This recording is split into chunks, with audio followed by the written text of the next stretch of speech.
Con le vaccinazioni stiamo andando bene, no? Mi pare che siamo allineati con quello che sta accadendo nel resto d'Europa, Francia, Germania, Spagna, quindi per una volta non siamo peggio degli altri. Per quanto riguarda le varianti di cui si parla tanto, è chiaro che questo è un fenomeno che va controllato e monitorato e se nel caso emergessero varianti che ulteriormente sono in grado di resistere alla protezione indotta dai vaccini, è chiaro che bisogna agire con misure drastiche. Nel caso si dovessero manifestare varianti più aggressive di questa indiana, bisogna immediatamente confinare evidentemente le aree dove queste si manifestano per impedire che si diffondano. La strada ce l'hanno fatto vedere.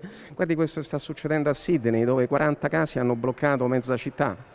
Perché? Perché il costo di far diffondere la variante è estremamente molto più elevato di permettere al mezzo quartiere di Sydney di continuare le attività economiche. Una domanda sul camp estivo di Isola Verde colpito da variante Delta. Forse è stato commesso qualche errore? Ma non è che sono stati fatti errori, se la variante Delta doveva essere bloccata 2 mesi fa, è chiaro che non sono state messe in campo misure per bloccarla, gli errori non è che ci sono errori, ci sono state prese delle decisioni che di fatto favoriscono la diffusione del virus. Adesso quello che dobbiamo fare è cercare di vaccinare più persone possibili, perché si è visto che la vaccinazione ha un impatto importante, perché in Inghilterra c'ha 26.000 casi al giorno e c'ha fortunatamente un numero di ricoveri e di decessi e di casi gravi relativamente basso considerando appunto l'incidenza. Quindi la cosa però che preoccupa è che il virus ha fatto un piccolo passo avanti, cioè è in grado di infettare persone che hanno fatto la prima dose.